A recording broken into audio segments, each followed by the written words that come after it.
Hello and welcome to today's NeoSystems CMMC Town Hall. Now I'd like to introduce your host, Ed Bassett from NeoSystems. Ed? Hi, thanks, Don. Welcome everyone to our continuing series of Town Hall Ask Me Anything sessions on the Cybersecurity Maturity Model Certification. My guest today is Stacy Bostjanick from the DoD. I do want to remind everyone that we are recording these sessions as part of our community outreach to the Defense Industrial Base. Our focus at NeoSystems as a managed service provider is primarily organizations seeking certification. That's mostly who we have in our audience today. I do want to suggest to audience members, if you have questions during the 30 minutes we have today, please send those in on the Q&A, and I will try to work in as many questions as I can. I'll start with an introduction of our guest, Stacy Bostjanick. Stacy is the Acting Director for Supply Chain Risk Management in the Office of the Undersecretary of Defense for Acquisition and Sustainment. Until the recent appointment of Buddy Dees as the CMMC Program Director, she led the CMMC Program Management Office, and she will continue to be involved in the rollout of the CMMC initiative from a policy and procedural perspective. Stacy has a background as a career DoD civilian specializing in contracting and procurement. She's worked in senior positions at Defense Intelligence Agency, Missile Defense Agency, and the Office of the Director for National Intelligence. Stacy, thanks for joining us today. Oh, no problem. So I mentioned our audience is mostly organizations that are seeking certification. All of them are tracking CMMC very, very closely. For the most part, these folks have now heard the basics of CMMC, why we're doing it, how the program is structured, that sort of thing. Most of the contractors, certainly our highly engaged audience, have already started taking steps to move towards certification. So today we're hoping that you can share kind of the latest thinking on the rollout and help point our audience in the right direction as they chart their path to compliance. Why, certainly. So we have identified to date 11 potential pilots to roll CMMC out on. I think 7 of those have been released in a press release, Miss Lord, and then we have the others that are indicated in the slides that I've provided today that'll come out later after the presentation. And so what we're doing is we're working with each one of those organizations to ensure that it's a good fit for CMMC. The first pilots will only rise to the CMMC level 3. They won't be expected to hit 4 or 5. We won't have any of those pilots till probably next year. We're looking to have those pilots, I think their RFPs, the earliest RFPs will come out in mid to late March. So let me back up a little before the pilots. So it seems like maybe the first companies that are getting certified are the C3PAOs, right? My understanding is they're getting, DIBCAC is performing level 3 assessment on prospective C3PAOs. What's the progress on that? And at what point do you anticipate those C3PAOs, the first batch, will be ready to start performing certification assessments? So we're very lucky. We've already started rolling that out with the DIBCAC team has had kickoff meetings with 4 of the 5 first C3PAOs to establish the timeline for their audits. I think the first assessment will be done mid-March, and the second one will be at the end of March. And then subsequently after that, the next 2 or 3 should be done by no later than May. Sounds good. So is that the final step of those C3PAOs being ready to start performing assessments commercially? So those C3PAOs have already gone through a FOCI vetting, responsibility determination, and the training and stuff from the AB, but they also have to have their assessors. So they need to make sure that they have assessors that have been trained, gone through the examination process, and have had either a tier 1 or a tier 3 suitability determination performed on them, which is like a background investigation.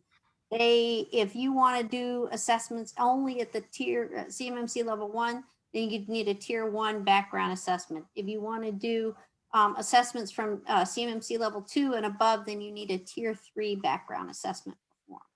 Okay. They have, and most of these companies have already got a few trained assessors who have employees that are either already have a security background check or they're currently going through the process now where their background's being checked. And then they're also, the CMMC AB has educated and trained some 1099 assessors that are kind of like free agents. And so those C3PAOs can pick up some of those 1099s to flesh out their teams. I think each team needs to have at least a minimum of 5 assessors on it. Got it. So you mentioned the pilots, those C3PAOs, there's only going to be a handful to start with, right? They're going to be busy working on the pilot assessments, presumably. Will the DoD be sort of prioritizing how they spend their time, or can they do assessments for anyone? I guess I'm asking because we have a lot of people who say, hey, I want to be first. I think it's pretty much everybody wants to be first, right? If they've made the investment and they have their security act together, they want to get CMMC certified, right? Well, and I don't blame them, right? But what we've got an agreement with the CMMC AB that the members that will be participating in those first pilot programs will get priority. That's not to say that once that C3PAO stands up that they can't start taking business from other companies that are interested in becoming CMMC certified. I don't think that it's not imperative that they get it right away. I think the most imperative thing is that they go through those assessment guides. They know that they've got their systems ready to roll and they're maintaining that level of competency until they can get a C3PAO out there. Now, there's no harm in going out to the CMMC AB website. Make sure you go to that website. Make sure you look for a C3PAO that is authorized and accredited to begin doing your certification. We've had a couple of people call us and be very upset that they spent money with a company who said, oh yeah, I can get you CMMC certified. And they mislead them into thinking that they can bestow a certification. Only C3PAOs that are on that CMMC AB website can give you a certification. There are a bunch of different organizations out there that are representing that they have knowledge and they're not sanctioned by DoD at all. Got it. So one of the questions, since we were talking about the DIBCAC assessments of the C3PAOs, is that something that will continue? In other words, will all C3PAOs be assessed by the DIBCAC, or will they get, as we get a body built up of C3PAOs, will they be able to sort of certify each other? You know what I mean? Like, so no, we felt like there could be a potential conflict of interest if you're getting your competition to certify you. So our intent, as it stands right now, is to continue to have the DIBCAC team do the assessments of the C3PAOs. Now, one thing I will tell you is we've had a lot of interest from other federal agencies, and we do anticipate that we will have CMMC go federal government wide. And what our position right now, when we talk to these other agencies, is we would really like them to come up underneath the DoD and let DoD be the executive agent for CMMC and continue having those C3PAOs that come on board assessed by the DIBCAC team. Because one of the most important parts of this whole process is consistency, right? Yep. You don't want another agency coming on board and tweaking our model or, adding things on that are a little bit different, because I would think industry would not be too happy if they've got to have a DHS CMMC assessment and a DoD CMMC assessment. We need to keep it steady state, one assessment, so everybody can come to the same level of security and then be consistently evaluated. And so our position is that we want everybody to kind of stay with our model. And, if you want to adopt it, you adopt it the way we're doing it. So we have consistency. So there's not a whole lot of deviation in industry. Got it. So a couple audience questions coming in, sort of following up. So one was asking, in terms of dates, then when does this sound, if you're doing those first assessments of C3PAOs in the March, April timeframe, it sounds like probably May would be reasonable that they might start being available. April and May, right? So the first pilot that's out of the box, I believe, is the F-18, and that's a sole source modification. So those contractors would probably be able to bring in 1st of April. They could probably get their assessment started with one of the C3PAOs that's going through their assessment mid-March and at the end of March, right? So April, May for them. But then for the writ large, I would say by May, June timeframe, we should have at least 4 or 5 different C3 PAOs started and ready to roll. Sounds good. And the follow-up question on the other agencies that might pick it up, right? Obviously, that would expand the program quite a bit in terms of the number of companies to be assessed. What's the thinking in terms of when that would happen? I know none of that's been officially announced yet as far as agencies formally adopting it, but is that something that might happen this year? Are you looking years out? What's the thinking there? So I'm not in a position to get out in front of the other agencies and speak for them. I do know that they have indicated interest and urgency at adopting something. If it's Stacy Bostjanick's opinion, her opinion is they're going to watch to see how my first year rolls out and make sure that we do this right and that, you know, we've got some of the kinks ironed out, and then I think they'll jump on in the next year or so. Got it. Cool. So you mentioned the pilot program. I've seen also talk of a Pathfinder, the Pathfinders. Is the Pathfinder, is that different? Is that done already? Or is that was kind of assessments to try out the process, right? Right. So we're in the middle. We started with a Pathfinder with Missile Defense Agency back in the spring. And that Pathfinder, if you look at the charts that we provided, that does kind of go through it. What we did is we said, okay, look, we partnered with MDA and one of their big primes, and we put together kind of a mock scenario of a solicitation, right? And we worked with them to do some tabletop exercises where we said, okay, if I were a program and I was going to put out a request for information do you need in that RFI about CMMC to make it worth your while, so you understood what the requirement was and what was needed, right? So we sat down with them and we talked about that and how that RFI would look. We did the same thing with the RFP language, right? What kind of things do we need to require and what do we need to tell you in that RFP to make it work for you, right? So we had a lot of good contractor input into the language, the model language we've come up with. Now, that's not to say that you're going to see exactly the same language in each RFP, because each program is going to have the ability to tailor it for their own purposes. But it'll be a go, no go, which means you have to have that certification before you can be garnered an award. What we've said is you have until award to get that certification. So if you put a proposal together and it goes in, it will be evaluated for the best value determination. And then the apparent offeror would have to have their certification by contract award. Now, if something were to happen that contractor couldn't get their certification by contract award, they would have to err to the next highest offer from that competition. So, you know, now it's not our intent. One of the things we've got to be very careful of is we don't want to slow down any of these acquisitions and cause them not to be able to be awarded on time.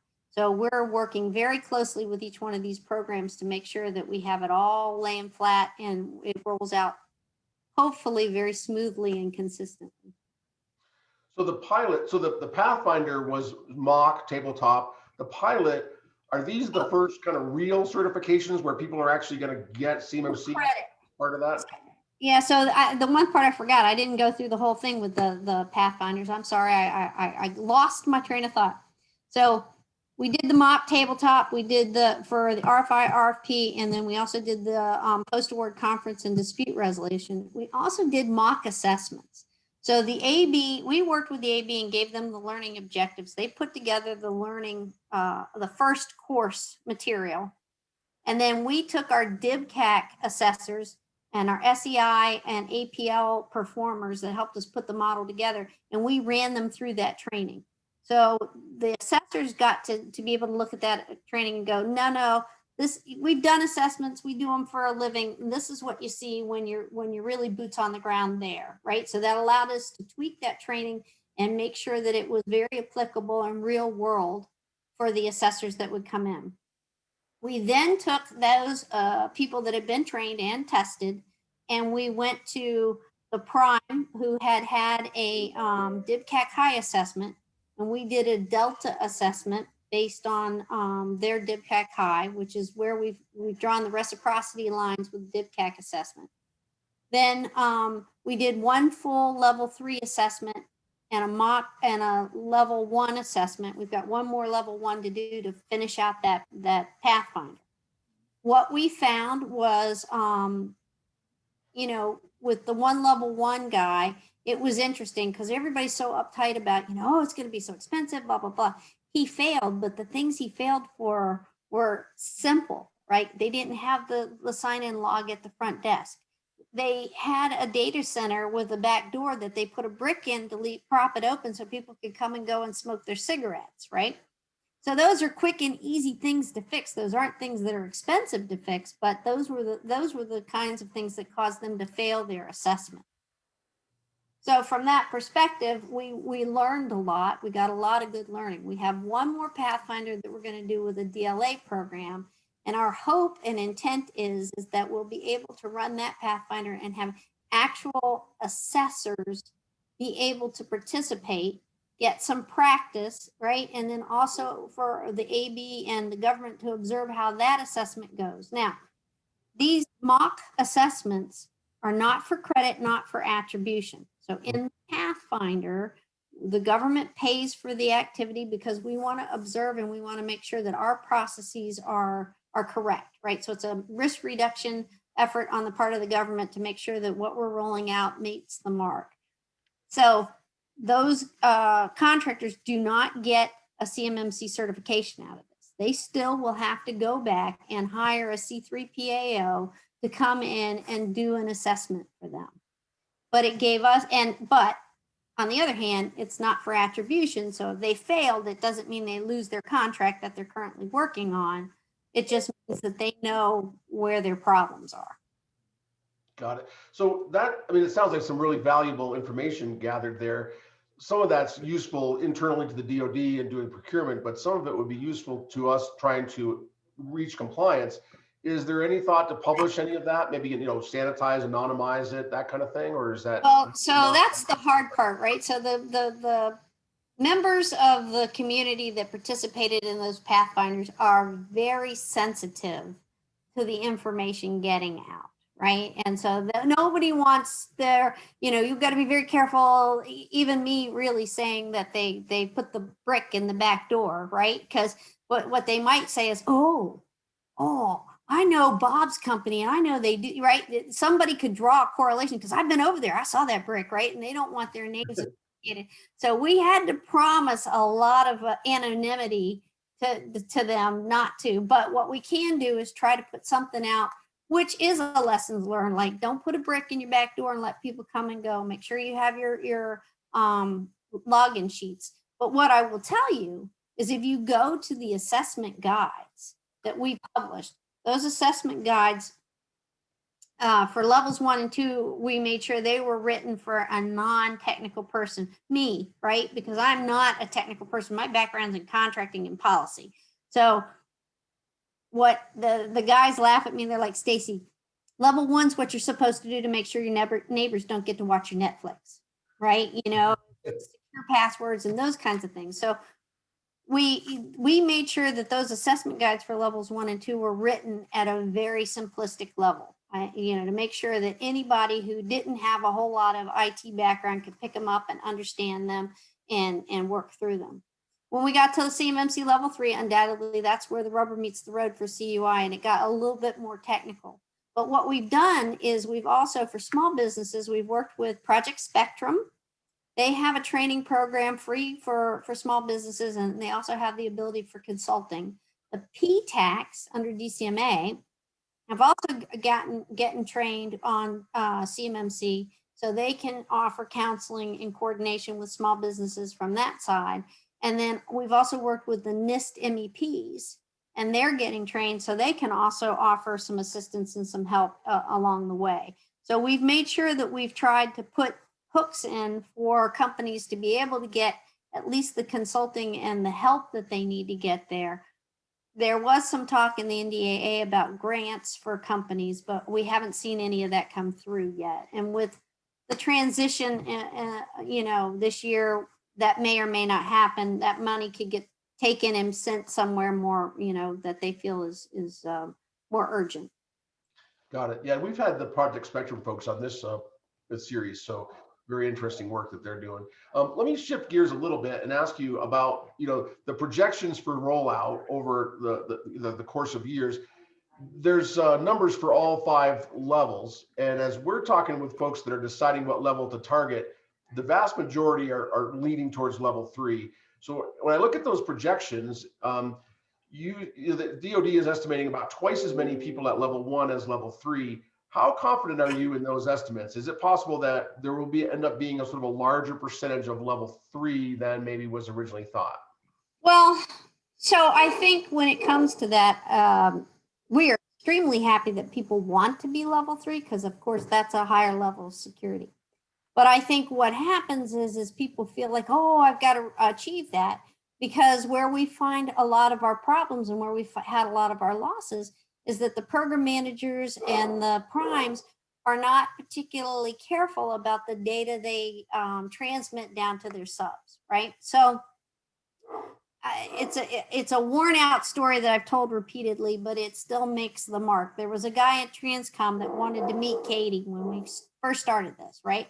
And he was a welder. And so he's like, I don't need cybersecurity. I'm a welder. And she was out at his shop and he had his laptop up and she said, well, how do you know what to weld? And he said, well, they send it to me. And she noticed it, recognized it as a CAD program. And she said, well, can you zoom out on that so I can see what it is? And he had the entire structural design of one of our tactical aircraft. And she was like, well, don't you think our adversaries might want to get a hold of that? Just so. And he was like, well, I guess so. She said, or do you think if they knew what you were working on, that they would try to, hack into your computer and change the tolerances on those welds? So now your quality goes down, and we are industrial based for welders, right? Because we won't have as many people that we can go to, or steal your personal information, like your cage code information. I met a guy down in South Carolina that lost $40,000 because somebody had hacked his system and redirected the government payments to their bank account under his cage code. They rerouted stuff and he lost $40,000. And the problem that you have is there's nobody really to help him. The government doesn't go, oh, sorry you had that happen, let me give you another 40K, because they don't have it, right? And then you have the Department of Justice going, it's $40,000. We don't have manpower to handle something like that. It's too small. So he got no support for his loss. And to him, small for the Department of Justice, but I don't know about you. If I lost $40,000 out of my business, it'd be a fairly good size hit, Yep. So when you look at that, you want people to be more secure. But for the subs, you also have to be witting of the information that you're being given, and do I need it? One of the big things that we're going to work on is making sure we educate the program managers and the primes to be able to identify that CUI and make sure that it's appropriately mapped through the supply chain. So if you're building a small component and you only need the design for the small component of that system, that's what you get, that you don't end up receiving all of the data on the program to where you're in receipt of CUI when you don't need it. So right now, I'm sure a lot of people feel, oh, I got to be level 3, but really take a step back. Think about what it is you're developing or doing for that program. And if you don't feel like if that data got into the hands of our adversary, if there's no risk, that there's nothing negative that could happen if they understood that weld, if it was the weld by itself and it didn't give them enough information to do anything nefarious, then maybe that only needs to be CMMC level 1. And that, we're seeing, as we're looking at this from the perspective of, what are the primes doing, the large primes, we're getting kind of mixed signals there. So I'm glad you're clarifying that from a DoD perspective. So what we're seeing is, on the one hand, we've got some primes that have big efforts in place to reevaluate their supply chain and say who needs CUI and who doesn't, really trying to minimize the number of contractors they give. So in line with what you were just saying. Mm-hmm. On the other side of the coin, we're seeing some other primes that are asking their subcontractors to submit SPURS scores, all of them. even those who have no CUI, no covered contractor information system, and therefore they have no requirement to do 80171, but they're saying, if you're a subcontractor, you got to have a SPURS score. And that signals to those subcontractors that they need to be probably thinking about level 3, even though they don't have any CUI today. And, you know, they don't want to be deemed incapable by their customers, right? So there's a little bit of a fear factor. And they're out there investing in security that they don't have a current need for. So those things are kind of unbalanced a little bit right now. Well, I think two things, right? Because the interim rule that came out had 3 parts. So the first part, the 2019, right, 252.204.2019 is the one that says that if you want to garner an award from DoD and you're not COTS, that you need to go into SPURS, do your self-assessment, and then score yourself, right? And if you're on a current contract, you have to do it to be able to garner yourself your option exercise. So that's part of the 2017 clause. That's for, you have to report the score for covered contractor information systems. Right. So if you don't have any covered contractor information systems because you don't have any CUI, then no score, right? Right. But I think what the problem is the primes that are telling them to do that haven't paid attention to what they've passed. Bingo. So they're going to be safe and tell everybody just go do it. Now, the bad part about that is if everybody does it, it may bog down the system, right? It doesn't, it's no harm, no foul from one perspective, because even if you go in and you look at it and you register yourself and you only get a 3, it doesn't prevent you from getting an award, right? Right now, the 2017 and the 2019 and 2020 clause do not keep you from getting an award, right? As long as you have a system security plan, and then where you're non-compliant, you have a POAM to get there. And I would submit that, quite frankly, it's not a bad exercise for a company to go through and look at that, because that gives you an understanding of where your gaps and vulnerabilities are just as a company, and what you would have to do to get there if you wanted to get there, right? So it's not a bad tool just for a company to run through to know where they are in the picture. And then you could say, look, I'm way far away from meeting the 110. It's going to take my company way too much money. I'm not going to aspire to that. I want to keep my company at the level 1. Not do anything with CUI and CMMC level 3. So therefore, it'll give you a good indicator if you even want to try to go to CMMC level 3. So you made a comment, you were on our CMMC summit last week, and you made a comment that I took note of. You said, hey, I'm surprised by the contractors who are saying CMMC is expensive when these same contractors have been attesting that they're compliant for a while. So yeah, they've been attesting, but there's a lot of research indicating that compliance with, you know, DFAR 7012 and 80171 has been, I'll be generous and say inconsistent, but really it's more like generally poor, right? So why do you think that's the case? Have you seen that evolve and heard people talk about it? Why are so many contractors who have been attesting now finding themselves looking at CMMC level 3 going, wow, that's a big lift? Because they never thought anybody was ever going to check their homework, right? It's a one thing to be able to say, yeah, I got that, check. And I would tell you, I think some contractors probably didn't even understand what they were attesting that they were doing. And, you know, it's kind of like one of those things where if you want to continue in the process, you got to say yes, so you do. And now all of a sudden, when somebody's going to come and validate that, they're kind of like, oh, now I really need to pay attention and understand what I'm doing. And then they're like, well, you know, and the young man that was running the thing last time, he kind of snipped back and said, yeah, but we were allowed to have POAMs before, right? So from that perspective, you're right, you know, complaining now because we're going to enforce it. But I think my concern is, and the thing that kind of makes me cock my head and go, huh?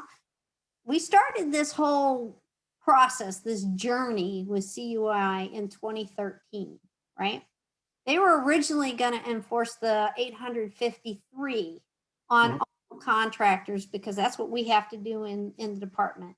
And that became a bridge too far. So then we formulated the 800-171, and that was what got passed through. And in December 31st of 2017, that's when that came into play, where you needed to be compliant and you needed to be able to have your system security plans and your POAM, right? So from one perspective, these companies knew it was coming. They knew that eventually they were going to be found out that they weren't really doing it because nobody was going to check it.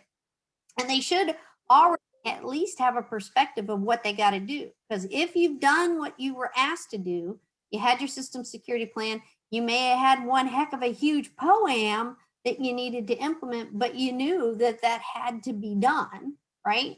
And hopefully one would think that you would be incrementally working to buy down that POAM. But even if you blew it off, you still should understand and know what's ahead of you. It shouldn't be a surprise. Yep. Right. And those extra 20 requirements that CMMC brings in, they're not that big. They're not that huge of a financial burden. Agreed.